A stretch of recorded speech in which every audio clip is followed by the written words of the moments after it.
تیمی یەکێتی ئەیەوێت ئایندەمان بەدەستبێنێتەوە لە بەغداد بۆ ئەوەی کوردستانێکی ئایندە ڕۆشن و بوژاوەمان هەبێت. بەدەستهێنانەوەی ئایندەمان لە بەغداد واتەیەکێتی ئەتوانێت کار بکات بۆ چارەسەرکردنی ئەو کێشانەی کاریگەریان هەیە لەسەر ژیانی خەڵک، وەکو موچە، نەبوونی هەلی کار بۆ گەنجان و فشاری تێچووی ژیانی ڕۆژانە، کارکردن بۆ جەگیرکردنی بارودۆخی ئابووری و گەیشتن بە سیاسەتێک کە ڕێگر بێ لە شکستی ئابووری، هەڵسەنگاندنێک بۆ سوودەکانی کەمکردنەوەی تێچووی دارایی لە بودجەی ساڵانە لە حکومەتی ناوەندیەوە بۆ بنیادنانەوەی ئەو ناوچانەی کە زیانیان پێگەیشتووە،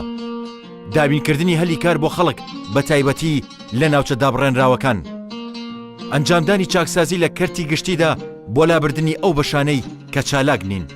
هەندانی بازرگانان و خستنەگەڕی بازرگانی نوێ،